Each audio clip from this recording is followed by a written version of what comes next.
Hello everyone, I am Sai Chaitanya. Welcome to Sai Tech. In this video, I'll be comparing the haptic feedback between the POCO F2 Pro versus Realme X2 Pro device. As you can see, friends, and the Realme X2 Pro I'm using for very long time, and so far this is the best haptic feedback I've ever used in all of the smartphones. Definitely, I can guarantee you that. And right now, recently I got hands-on with the POCO F2 Pro, and in the POCO F2 Pro, there are a few things which if they added in the Realme X2 Pro, that would have been a little bit better. So in this video, I'll be talking about what are the advantages and disadvantages and which are the things missing in the Realme X2 Pro. And basically, I'll try to compare both haptic feedbacks intensity. So let's get started with this video, and also do check the links in description for the wallpaper what I'm using currently in this video. So even there is a complete playlist dedicated for the wallpapers alone. Not only wallpapers, you can find useful videos for the other smartphones as well. So try to check those videos if you are really interested in knowing more. So first thing is that, friends, every time I get a smartphone, I do check one thing, is that I'll be going to the clock application.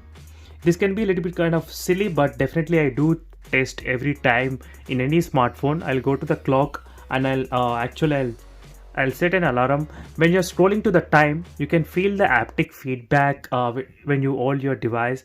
So definitely I can feel the haptic sensation as soon as I change timings. I can feel the haptic feedback coming from the phone.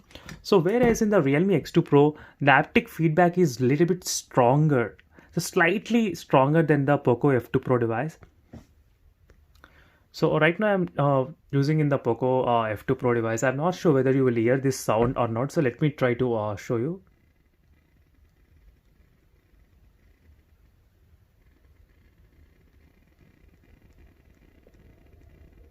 But definitely I can feel that intensity in the POCO F2 Pro device. And right now let me show you the Realme X2 Pro device.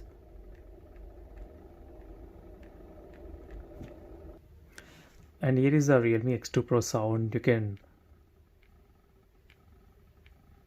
So definitely the Realme X2 Pro is slightly more intensity than the POCO F2 Pro device, and this can be advantage and disadvantage. So the reason why I'm saying that advantage and disadvantage, because in the POCO F2 Pro there's option of increasing the intensity and decreasing the intensity if you go to the sound and vibration. So if you scroll down, so you can see the haptic feedback level. So you can decrease or increase straight away, so which is very convenient to use. And a few users, this can be a very distracting if you use the intensity level high. But if you want, you can decrease to how much level you want. But whereas in the Realme X2 Pro, there is no such option here.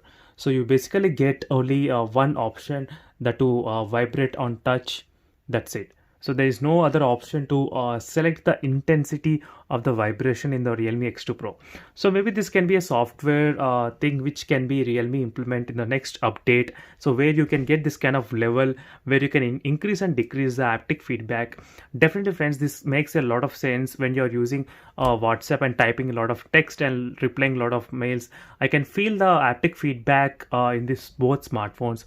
So next time, if you're that kind of person who into the more into typing and texting a lot of, then definitely you need to have very good haptic feedback in your smartphone. So this is just a comparison between the both of the smartphones. Do comment below if you're having any one of the device and how you feel about the haptic feedback in the smartphone.